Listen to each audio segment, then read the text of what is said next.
kasih. Shalom. Boleh saya lihat senyumnya dan lambaian tangannya. Dan tepak sebelahnya dan bilang senang duduk di samping kamu. Loh kok gak ngomong sama sebelahnya? Ditepak pundaknya. Selamat Natal, selamat tahun baru karena saya belum ketemu Anda sejak akhir tahun ya. Dan saya percaya bahwa kita semua di sini sebagian besar sudah mengenal Allah. Sebagian lagi baru mengenal Allah. Dan sebagian lagi mungkin sebagian kecil belum mengenal Allah. Orang-orang yang lahir baru artinya orang-orang ini mulai mengenal Allah. Dan saudara mungkin sudah lahir baru beberapa lama, beberapa saat. Saudara mulai dan bahkan sudah beberapa lama ini belajar mengenal Allah. Berapa banyak saudara yang ingin berjumpa dengan Yesus? Bukan nanti di dalam hari kematian. Sehari-hari, berapa banyak sudah mau berjumpa dengan Yesus, berjumpa dengan Yesus. Alkitab berkata, ketika engkau memberi baju kepada mereka yang telanjang, memberi makan kepada mereka yang lapar, dan mengunjungi mereka yang dipenjara dalam kesusahan, engkau lakukan kepada aku. Jadi ketika saudara tadi melayani orang-orang yang dalam keadaan kesusahan itu, saat itulah saudara sebenarnya sedang memberikan makan kepada Yesus, memberi baju kepada Yesus, dan saat itulah perjumpaan dengan Tuhan. Kenapa banyak orang Kristen kering dan gak ngalami perjumpaan? Karena mereka gak melakukan yang Yesus katakan. Pergi kepada orang yang telanjang, pergi kepada orang yang lapar, pergi kepada orang yang terpenjara. Maka engkau akan berjumpa dengan Yesus sebanyak yang engkau mau. Saudara, hari ini saya ingin khotbahkan sebuah topik. Ya, silakan slide-nya. Dipilih, dijadikan, ditebus sebagai anak Allah. Ini mungkin anak Allahnya kok jadi huruf kecil ya. Gak apa-apa, tolong diubah kalau bisa. Yuk sebut sama-sama, dipilih, dijadikan, ditebus. Apa? Sebagai anak Allah. Yuk jempolnya gini, dipilih, dijadikan, ditebus sebagai anak Allah. Silakan diganti dulu, diperbaiki. Saudara, kenapa kita perlu belajar pemahaman dipilih, dijadikan dan ditebus? Sebab saudaraku banyak orang Kristen di dalam kehidupannya menyembah dan mengenal Yesus itu mereka sebenarnya mengambil konsep agama non-Kristen. Agama-agama selain Kristen biasanya menuntut persyaratan. Kalau saudara mempersembahkan sesuatu, maka nanti saudara akan jauh dari mara bahaya. Kalau saudara mau rezeki, saudara perlu lakukan sesuatu. Kalau saudara langgar, maka Tuhan yang saudara sembah akan menghukum, akan memperlakukan saudara dan memberikan mara petaka dan memberikan hal-hal yang gak baik. Dan seringkali saya menemukan orang Kristen, ketika dia mengalami sesuatu yang dia tanya, apa dosa saya? Saudaraku, kenapa? Karena mereka berpikir Tuhan yang mereka sembah itu justru Tuhan yang tetangganya percayai, teman-temannya percayai. Nah, hari ini kita sama-sama mau belajar. Saudaraku, kita sebagai anak Allah ada 3 hal yang kita perlu pahami. Yang pertama adalah to be, menjadi. Yang kedua to do, melakukan. Dan yang ketiga adalah to have, memiliki atau menerima sesuatu. Nah, jangan kita campur baurkan. Apa artinya to be? Kita menjadi. Ini adalah sebuah posisi, sebuah status, sebuah hubungan antara kita dengan Allah. Sebelum kita melakukan apa-apa, Tuhan justru mengembalikan kita status yang tadinya orang berdosa dijadikan orang kudus. Orang yang terhilang menjadi orang yang kembali ke rumah Allah. Orang yang sesat menjadi orang yang benar. Ini adalah identitas. Ini adalah status.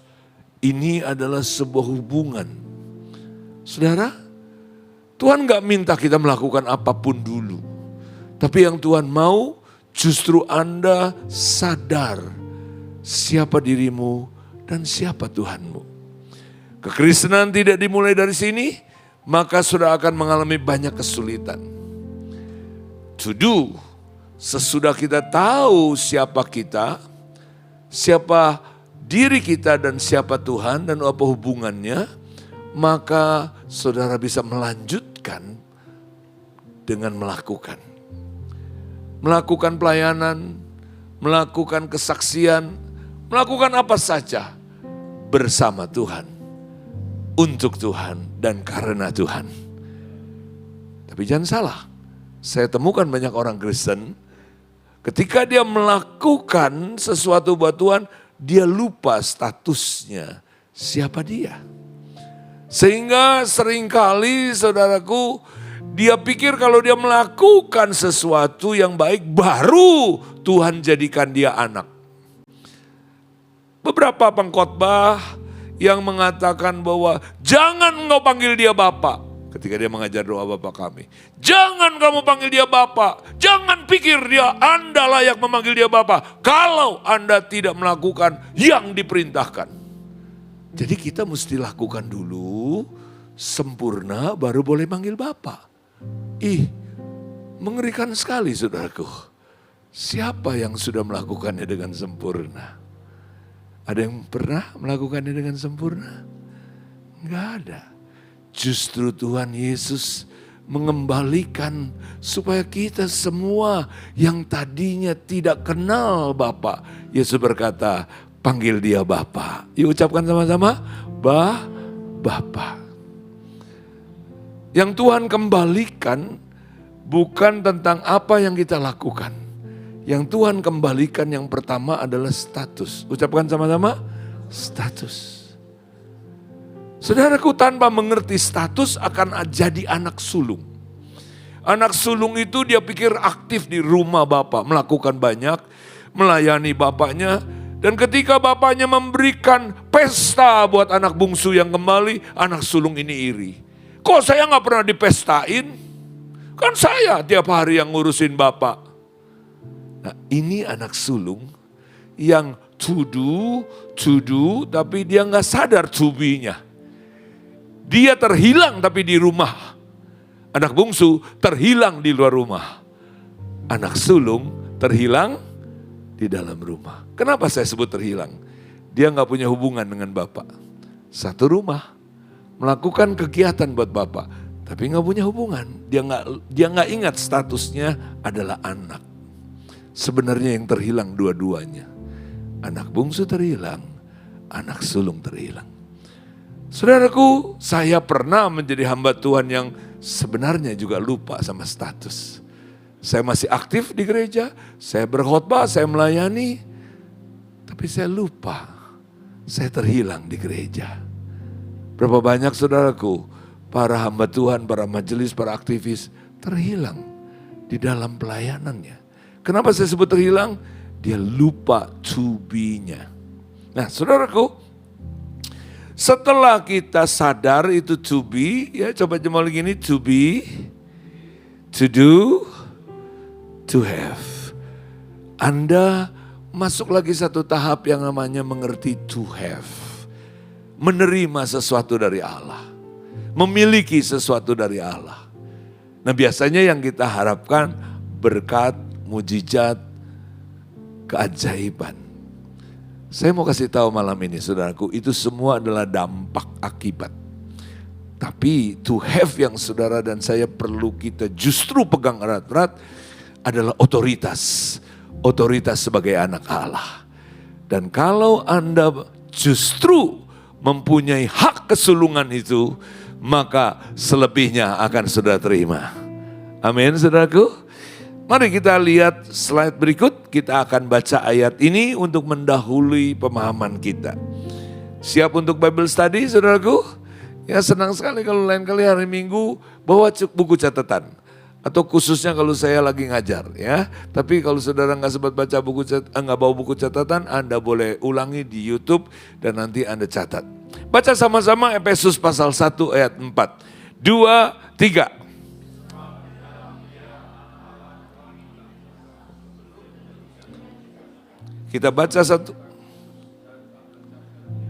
Kita baca satu kali lagi, lebih kompak, lebih keras. 2, 3.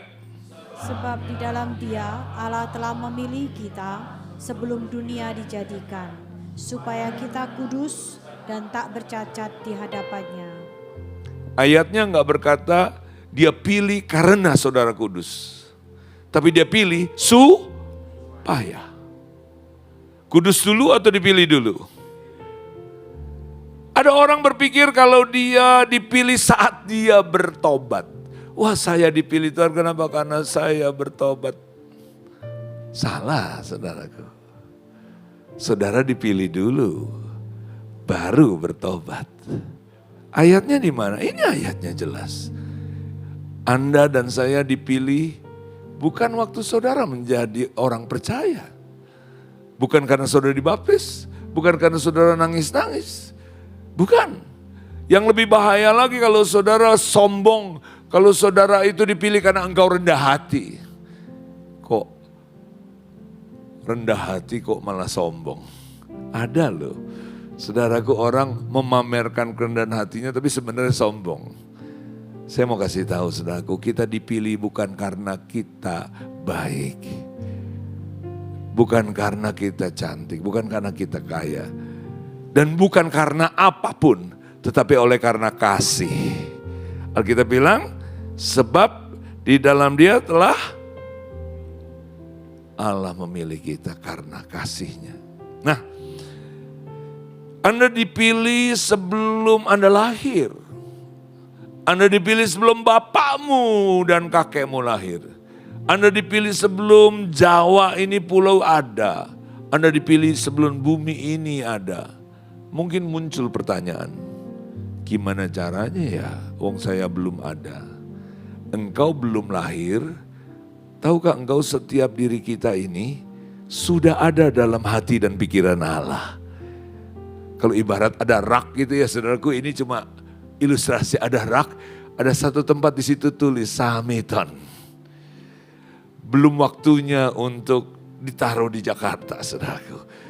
Tapi rak yang banyak ini ada miliar manusia. Lalu Tuhan pilih Sameton, Herman. Sebut nama saudara dong. Loh kalau saudara gak sebut, mau disebut? Tuhan Yesus bilang ini Sameton, ini Herman, ini Sujan.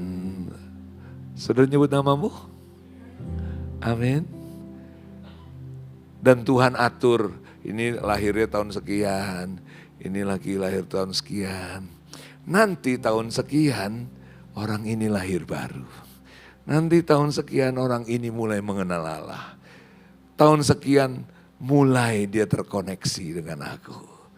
Sejak kita lahir walaupun kita belum kenal dia. Saya bukan orang Kristen, background keluarga bukan Kristen, gak pernah sekolah minggu. Tapi malaikat Tuhan telah menjaga saya. Banyak tanda-tandanya saudaraku. Satu kali entah umur berapa, mungkin umur 2 atau umur 3. Saya demam, zaman itu zaman kolera, zaman disentri ya. Sekarang namanya muntaber. Saya demam dan hampir mati. Tetangga saya semua heboh, ngegedor satu dokter anak yang terkenal di daerah Mangga Besar, saudaraku digedor malam-malam gak mau buka, tetangga saya pakai pistol, jeder gitu saudaraku. Tetangga gue sakti juga ya, koboi juga. Dokternya gak mau keluar juga, papa saya manjat ke pagar masuk ke dalam gedor-gedor. Mama saya bilang, papa lu ngomong begini, kalau anak ini gak mati, satu hari anak ini diserahkan ke Tuhan. Padahal papa saya itu gak ngerti Tuhan, gak kenal Tuhan, kok bisa ngomong gitu? Saya mau kasih tahu karena dari dunia belum dijadikan, saya juga telah dipilih oleh Tuhan. Saudara yakin Tuhan pilih saudara? Walaupun saudara belum kenal dia, dia kenal engkau saudaraku.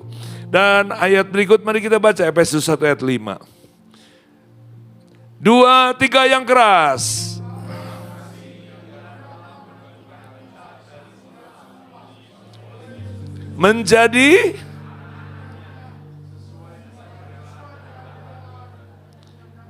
Jadi saudara dipilih dan dijadikan apa? Bukan dijadiin budak, bukan dijadiin umat saja, bukan dijadiin anggota gereja, bukan dijadiin pelayan, budak, pembantu, bukan. Saudara punya status istimewa, yaitu anak Allah. Siapa yang di sini adalah anak Allah? Katakan saya. Ini to be, saudaraku. To be. Saudara, kita seringkali salah. Kita pikir kalau kita melakukan kebaikan, kita jadi orang baik. Kalau kita melakukan kekudusan, kita jadi orang kudus. Salah. Ini konsep non-Kristen. Konsep Kristen, saudara dijadikan dulu orang kudus. Dilahirkan dulu jadi orang kudus. Maka saudara akan bisa melakukan kekudusan. Dan bilang amin. Saudara dijadikan dulu orang benar. Diubah. Supaya saudara jadi pribadi ciptaan yang baru. Baru bisa melakukan kebenaran. Dan ayat berikut kita baca sama-sama. Efesus 1 ayat 7. 2, 3 yang keras. Sebab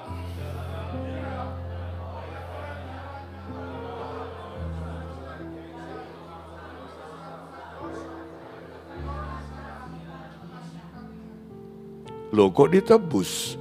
Dipilih jadi anak. Loh kok ditebus?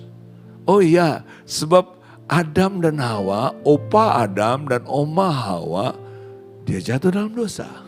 Sehingga manusia terpisah. Ucapkan sama-sama, terpisah.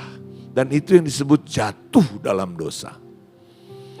Dan karena terpisah, seluruh manusia yang lahir dari keturunan Adam kehilangan hubungan dengan Allah. Kehilangan pengenalan akan Allah.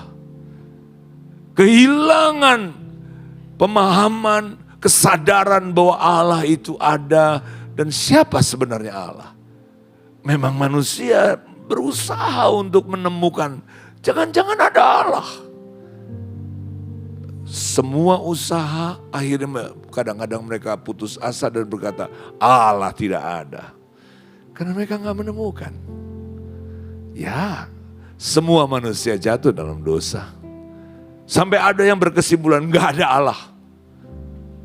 Tapi orang-orang yang dipilih, di dalam hatinya ada suara yang Tuhan sediakan. Untuk satu kali kita dilahirkan baru. Kita dijadikan orang yang tiba-tiba sadar bahwa Allah itu ada. Ya, saya mau ajak saudara melihat sebuah slide yang warna hijau. Ini slide biasa saya sudah bawakan di sini beberapa kali. Silakan. Inilah kondisi orang yang terpisah. Orang-orang yang belum jadi ciptaan baru. Sebutkan, rohnya mati, tubuhnya mati. Ulangi, rohnya mati, tubuhnya mati. Ini yang disebut manusia berdosa. Bisa nggak mereka lahir di keluarga Kristen? Bisa banget. Karena kalau bapak mamanya Kristen, anaknya ya Kristen. Seringkali dipaksa. Apalagi di Indonesia, kecuali di Amerika. Di negara Eropa. Kalau kita masih negara yang anak itu mesti nurut sama papa mama. Nah saudara, anak dari kecil dibawa ke sekolah minggu, didoakan. Udah remaja ditanya, lu percaya gak Yesus itu juru selamat? Ya percayalah, wong itu dia dengarnya cuma itu. Lalu dia jadi Kristen. Lalu umur 12 biasa dibaptis. Lalu dia pikir dia Kristen. Oh enggak, kalau yang baptis itu pendeta. Kita perlu dibaptis. Tapi ingat selain dibaptis yang lebih diperlukan adalah Roh Kudus melahirkan kita jadi baru. Silakan slide berikut. Saya pernah khotbahkan di sini juga tentang Roh Kudus melahirkan manusia menjadi ciptaan baru. menjadi to be yang baru. Saudaraku, seekor anjing pasti menggonggong, setuju ya? Kecuali anjing bisu ya. Bisa ngeong? Dikursusi berbulan-bulan juga nggak akan bisa ngeong, saudaraku. Ya, sebaliknya kucing nggak bisa menggonggong. Cara satu-satunya anjing berhenti menggonggong harus dibunuh. Lalu dijadikan makhluk baru. Babi dibersihkan, dimandikan. Satu kali dia lihat kubangan, dia pergi ke sana. Begitu juga anjing, saudaraku, dan kucing. Kita dandanin jadi kayak orang, jalan berdiri pakai 2 kaki, lucu. Tapi begitu dia ketemu temannya, dia lupa, saudaraku. Dia jalan 4 kaki lagi. Itulah yang namanya to be identitas anjing. Nah, manusia yang terpisah dari Allah, identitasnya identitas orang berdosa. Terhilang. Anda mau benahi gimana pun, dia tetap terhilang. Ada nggak orang yang terhilang ini perilakunya baik? Banyak, saudaraku. Banyak. Bisa nggak? Bisa. Kalau dia lahir di keluarga yang baik-baik, sopan santun, cenderung sopan santun. Setuju ya, saudaraku ya? Papa mamanya ngajari kata-kata yang lembut, yang sopan, cenderungnya si anak ngikut. Kalau dia lahir di keluarga yang preman, yang kata-katanya kasar, dia juga ngikut. Saya ini lahir di keluarga, bapak saya guru. Saya ngomong, Bang Babab gitu ya, Bang Babab. Itu saya dihukum, saudaraku. Saya ngomel pembantu dengan kata-kata bego lu, saya dihukum. Saya belum lahir baru, bapak saya bukan Kristen. Tapi untuk keluar kata-kata bego lu gak bisa di mulut saya. Biar bergaul sama teman-teman juga saya gak bisa keluar mulut perkataan itu. Kenapa? Bukan karena saya kudus, tapi karena saya besar di keluarga seperti itu.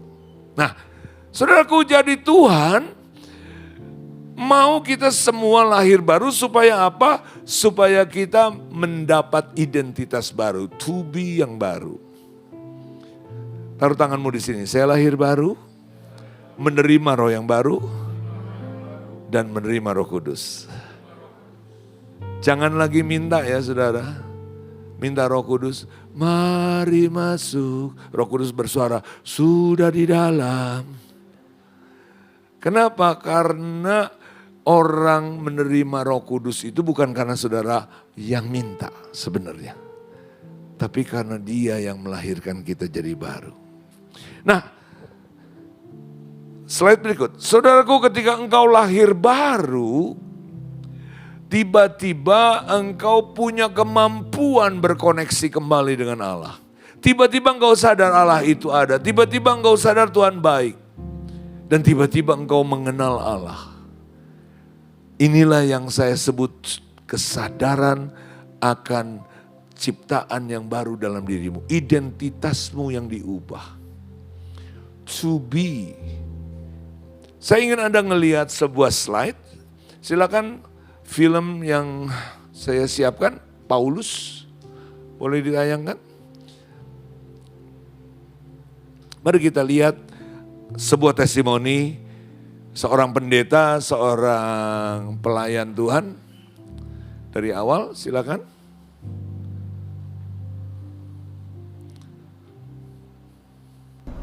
Melalui pengkaderan, saya menemukan rasa takut ditolak yang sangat besar. Akibatnya adalah saya sulit berdamai dengan diri saya sendiri ketika saya mengalami kegagalan, ketika saya tidak mencapai apa yang saya harapkan, atau ketika saya melakukan sebuah kesalahan. Namun Roh Kudus mengingatkan saya bahwa Kristus sudah menebus diri saya untuk memperdamaikan diri saya dengan Bapa, dan saya diterima sepenuhnya. Dan pelajaran Biduhet sangat menginspirasi bagaimana Bapa menerima saya bukan karena apa yang saya miliki, bukan apa yang saya kerjakan, tetapi menerima diri saya sebagai pribadi yang utuh dan berharga. Terima kasih Bapak, terima kasih Kak Sam, Terima kasih kakak-kakak di persekutuan Sahabat Always yang sudah mendampingi saya.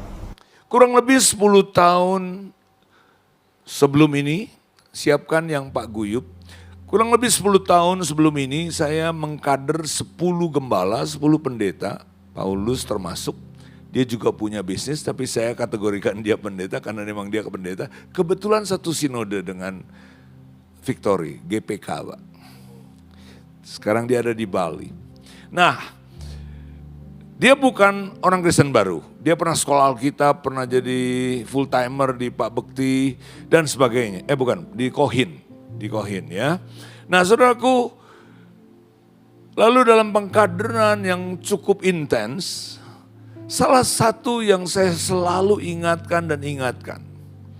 Jadi apa yang saya share malam ini,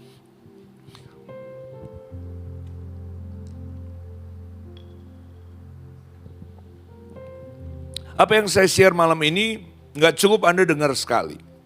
Tadi pagi saya mengkhotbahkan ini dan berapa banyak yang tadi pagi datang? Boleh angkat tangan? Saya dengar ada yang 2 kali. Oke, saudaraku, yang tadi pagi saya menyampaikannya beberapa detail yang lain. Dan malam ini saya menyampaikan tambahan-tambahannya, video ini baru ada di malam hari. Kenapa? Karena Paulus ini dan nanti ada 2 testimoni lagi melewati pengkaderan yang minimum 3,5 tahun. Itu saya ingatkan. Kenapa? Karena kalau Anda nggak betul-betul memahami be, do, have, nanti ketika saudara mengalami kesalahan, kegagalan, kekecewaan, saudara tidak dapat menanggulanginya dengan baik. Seringkali kalau bisnis Anda berantakan, tiba-tiba malah Anda putus asa. Hubungan Anda berantakan dengan anak, Anda putus asa. Anda merasa gak berharga, Anda merasa jauh dari Tuhan. Justru sebaliknya ketika Anda mengalami masalah, justru sebenarnya Anda harus semakin dekat atau semakin jauh? Semakin dekat. Ya. Nah itu sebabnya saudaraku, Pak Guyup, seorang staf gembala atau wakil gembala di Kota Kupang. Silakan. Shalom saudara, nama saya Guyup. Saya sudah lebih dari 30 tahun melayani Tuhan, belajar banyak dari hamba-hamba Tuhan senior yang lain. Nah, melalui pengkaderan Kak Sam ini saya melihat ada satu sistem pembelajaran yang enggak berbeda. Dia lebih relevan dan lebih interaktif sehingga saya lebih mudah ingat dan gampang melakukannya. Dari pengkaderan ini saya menyadari bahwa selama ini tujuan hidup saya salah karena saya hanya berfokus kepada kepemilikan. Saya bekerja keras untuk dapat uang, dapat harta, nikmati dan melayani Tuhan. Ternyata salah. Saya harus memulai dari identitas diri saya sebagai gambar dan rupa Allah. Dari gambar dan rupa Allah, saya tahu bahwa saya ditetapkan Tuhan menjadi seorang kontraktor, dan dari kontraktor ini saya bisa melakukan yang terbaik untuk Tuhan, sehingga saya dapat memiliki apa yang ada sekarang. Nah, dari pengkaderan ini saya juga menyadari bahwa akibat dosa ada keterpisahan dengan Bapa, sehingga menyebabkan hidup kita mengalami penderitaan, mengalami ketakutan, takut dihukum, takut gagal, takut ditolak, takut dipermalukan. Saya sendiri dulu pernah menjadi orang yang takut gagal, saudara. Sekarang sudah tidak lagi. Nah, saudara, kalau saudara penasaran dan ingin belajar lebih lanjut, saudara bisa menghubungi saya dalam pengkaderan berikutnya. Tuhan memberkati. 30 tahun yang lalu, dia ada di Surabaya, dia ada di sebuah gereja besar di Surabaya, dan di situ dia mengalami lahir baru. Sayangnya, banyak hal pembelajaran yang prinsip tidak betul-betul diberikan. Baru 2-3 tahun terakhir ini, dia baru bisa lepas dari ketakutan kegagalannya. Bayangkan saudaraku, kalau Anda hari ini masih tidak mau menyadari betapa pentingnya to be, to do, dan to have. Saya akan kasihan sekali dengan kehidupan Anda. Karena Anda menjadi orang-orang Kristen yang tidak bisa menjadi saksi Kristus yang penuh sukacita. Sukacita kalau lagi pas di atas, kalau pas lagi di bawah, kita rasanya kok katanya di padang gurun. Tapi kalau orang Kristen yang sadar identitasnya dalam Tuhan, dia di atas tetap sukacita, dia di bawah tetap sukacita, apapun tidak pernah terpengaruh. Satu lagi kesaksian, dia tinggal di Sydney, seorang ibu rumah tangga, Paula, silakan. Halo, saya mau bersaksi. Dari 5 bersaudara, saya dibesarkan dengan keinginan kuat untuk diterima. Saya selalu berusaha berbuat baik, mengira itulah satu-satunya cara untuk mendapatkan kasih sayang dan pengakuan. Tapi di balik setiap kebaikan yang saya lakukan, tersimpan luka yang dalam dan ketakutan yang tak terlihat. Saya takut ditolak dan takut gagal. Tanpa saya sadari, beban itu saya pikul sendirian. Walaupun saya sudah lahir baru, pengertian akan kasih Tuhan yang sejati belum sungguh-sungguh berakar dalam hidup saya. Hingga suatu saat melalui proses pengkaderan di Sahabat Always, Tuhan membuka mata hati saya. Di sanalah saya mulai memahami bahwa kasih Tuhan itu nyata, tanpa syarat, tanpa tuntutan. Dia mengasihi saya bukan karena apa yang saya lakukan atau apa yang saya miliki, tetapi karena siapa saya di mata Dia. Perubahan dalam hidup saya bukan karena kekuatan saya sendiri, melainkan karena kasih-Nya yang bekerja melalui proses pengkaderan ini. Nama saya Paula, dan transformasi ini saya alami lewat Sahabat Always, sebuah perjalanan pengkaderan yang mengubah pemikiran dan memproses hidup saya. Thank you. Waktu dia mahasiswa, dia jemaat di mana saya menggembalakan di Jakarta. Dan kemudian saya pikir dia baik-baik saja, sudah lahir baru, sudah bertumbuh, sudah aktif pelayanan. Saya bertemu dia kira-kira 5-6 tahun yang lalu. Dia tinggal di Sydney. Dan kemudian saya baru tahu, kekristenannya ternyata belum seperti yang Alkitab inginkan. Saya melakukan riset, saya melakukan studi, ada apa dengan orang-orang ini? Lalu saya simpulkan salah satu pelajaran yang hari ini Anda dengarkan, itu adalah prinsip yang mereka belum pahami. Slide yang terakhir, identitas dalam Kristus, silakan. Saudaraku, ini yang hari ini kita sama-sama perlu betul-betul hayati. Kita tidak memulai dengan yang to do. Ambil waktu untuk menyadari to be. Itu sebabnya Alkitab berkata dalam Yohanes 17 ayat 3. Inilah hidup kekal itu, yaitu mengenal Allah satu-satunya dan Kristus yang diutusnya. Mengenal itu hubungan, saudaraku.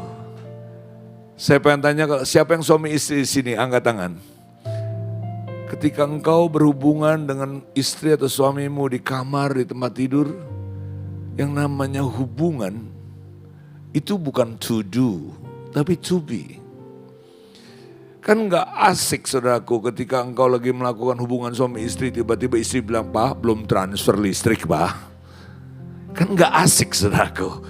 Lalu suaminya bilang, besok jangan lupa sayur asam ya, Mah. Nggak asik, saudaraku. Kita nggak ngomong to do, apalagi to have. Pak, jangan lupa berliannya ya, Pak. Nggak lucu. Saudara kalau lagi berhubungan, saudara akan berkata, I love you. Betul, saudaraku? Aku berkata, aku merindukan engkau. Nah, inilah yang disebut menyembah Tuhan dengan intim. Itu bukan ketika saudara bahasa lidah lalu bermasmur ada musik. Tapi Tuhan mau hatimu senantiasa berhubungan sama Tuhan itu diri dengan diri, hati dengan hati, roh dengan roh. Itu yang disebut menyembah dalam roh. Mulai dari statusmu sebagai anak Allah dan orang yang kudus. Ada yang bilang amin? Siapa yang percaya bahwa malam hari ini engkau mulai bertindak dan berkata, Tuhan, aku mau memulai kembali perjalananku bersama Tuhan sebagai identitas ciptaan yang baru. Amin. Nah, yang kedua, saudara mulai memisahkan antara percaya, menyembah, ya pelayanan, perubahan karakter itu adalah to do, saudara. Itu merupakan hasil. Itu merupakan akibat dari perjalanan saudara bersama Tuhan. Hubungan saudara dengan Tuhan. Jangan saudara pikir kalau saudara gak melayani Tuhan lalu Tuhan gak berkenan. Jangan. Sudah perlu melayani Tuhan yang saya tadi bilang. Tapi ingat dalam pelayanan itu yang diutamakan hubungan saudara dan status saudara. Bukan sekedar kegiatan. Dan yang terakhir saudaraku, justru yang kita harapkan sebagai to have, apa yang Anda ingin miliki, yaitu keserupaan dengan Kristus. Kekristenan yang tidak menyadari ini, Anda gak bisa membedakan to be, to do, itu seringkali kita kacau saudaraku. Kalau anak kita salah, kita bilang kamu salah. Padahal yang salah itu perbuatannya, bukan dirinya. Ingat, Tuhan tidak benci diri kita, Dia benci perbuatan kita. Ucapkan sama-sama, Tuhan benci perbuatan kita, Dia mencintai diri kita. Itu sebabnya Dia tebus. Ada yang bilang amin. Tuhan gak pernah benci saudara. Sejahat apapun perbuatan kita, Tuhan tidak pernah membenci kita. Tuhan benci dosa. Tuhan tidak pernah benci saudara. Tapi seringkali kita benci kepada suami kita karena perbuatannya. Sebenarnya perlu kita benci dan koreksi perbuatannya. Tapi kadang-kadang kita gak bisa memisahkan. Kita satukan antara to be dengan perbuatannya. Nah makanya banyak konflik terjadi saudaraku. Bahkan dengan diri kita. Waduh kacau ya saya jahat ya. Loh yang jahat itu perbuatanmu saudaraku. Bukan dirimu. Apalagi engkau sudah dilahirkan baru. Engkau statusnya bukan orang jahat, engkau orang benar. Dia bilang amin. Walaupun kau lahir baru enggak langsung engkau luput dari kesalahan. Walaupun kita lahir baru kadang-kadang kita enggak luput dari kekeliruan, kehilafan. Tapi walaupun kau mengalami kehilafan dan kekeliruan, statusmu tetap tidak diubah. Yaitu orang kudus. Orang benar yang dicintai oleh Bapa. Siapa yang percaya bahwa engkau dicintai Bapa? Amin. Taruh tanganmu di atas dada. Mari sama-sama ucapkan doa. Bapa terima kasih. Saya diterima. Saya dicintai. Saya boleh memanggil engkau Bapa. Bukan karena saya baik. Bukan karena saya benar. Bukan karena saya kudus, tapi saya ditebus oleh Kristus. Korban pendamaian. Supaya sekarang saya boleh berdamai dengan Allah, dengan Bapa. Saya boleh memanggil Bapa. Saya punya status yang baru, anak Allah. Saya mau Tuhan terus bertumbuh mengenal Engkau. Tuhan terima kasih.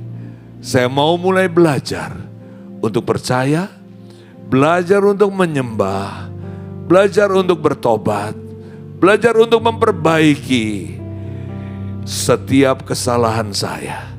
Terima kasih Bapa, Engkau tidak membuang saya, Engkau memimpin saya untuk berjalan terus semakin hari kepada siang yang sempurna. Terima kasih untuk Roh Kudus yang ada di dalam hati saya, yang memimpin saya, yang melembutkan hati saya, yang mengelola hidup saya, yang mengingatkan saya akan firman Tuhan. Terima kasih ya Roh Kudus. Di dalam nama Yesus yang percaya katakan, amin.